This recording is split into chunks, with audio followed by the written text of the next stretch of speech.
গ্রামের নাম ছিল কালীগঞ্জ। সেই গ্রামের এক প্রান্তে থাকত কাদের, একজন সাহসী কিন্তু একটু একগুঁয়ে ছেলে।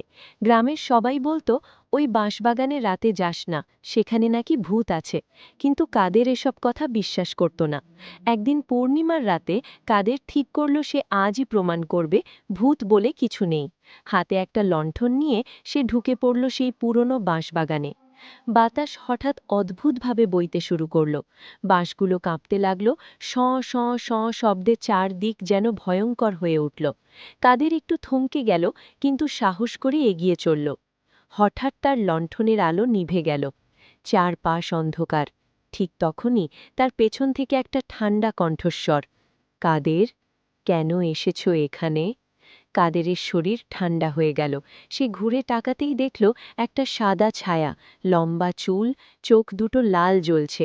ভূতটা ধীরে ধীরে তার দিকে ভেসে আসছে। কাদের দৌড়াতে গেল, কিন্তু তার পা যেন মাটিতে আটকে গেছে।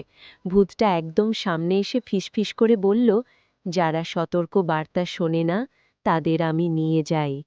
হঠাৎ কাদের চিৎকার করে উঠল, বাঁচাও! পরের দিন সকালে গ্রামের লোকজন বাঁশবাগানের পাশে কাদেরের লণ্ঠনটা পড়ে থাকতে দেখল, কিন্তু কাদের আর কোথাও নেই। সেদিন থেকে রাতে বাঁশবাগানের পাশে গেলে এখনও শোনা যায়, কাদের, কাদের। আর কেউ আর সাহস করে সেই পথে যায় না।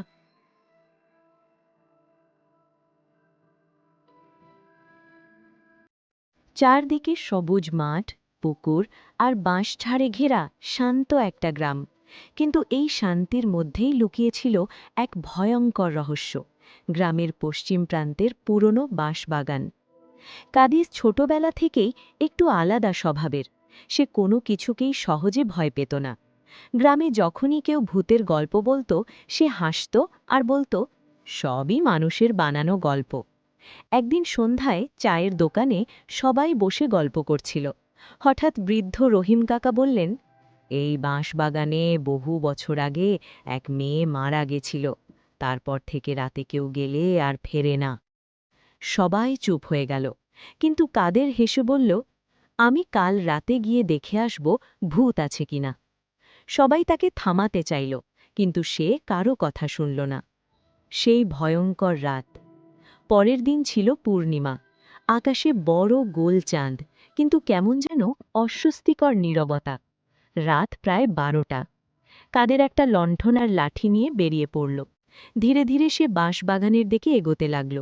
দূর থেকেই সে দেখতে পেল বাঁশগুলো অদ্ভুতভাবে দুলছে, অথচ বাতাস তেমন নেই। বাগানের ভিতরে ঢুকতেই চারপাশ কেমন ঠান্ডা হয়ে গেল। লণ্ঠনের আলো কাঁপতে লাগল।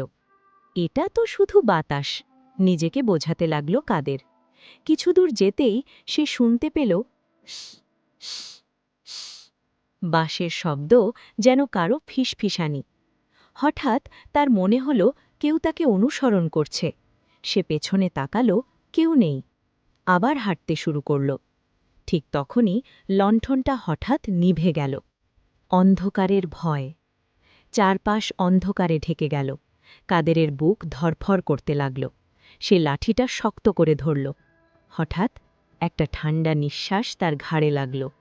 কাদের! সে ধীরে ধীরে পেছনে ঘুরল, আর যা দেখল তা দেখে তার শরীর জমে গেল। একটা সাদা শাড়ি পরা মেয়ে, তার চুল মুখ ঢেকে রেখেছে, পা মাটিতে ছোঁয়া নেই, আর চোখ দুটো লাল আগুনের মতো জ্বলছে। ভূতটা ধীরে ধীরে তার দিকে এগিয়ে আসছে।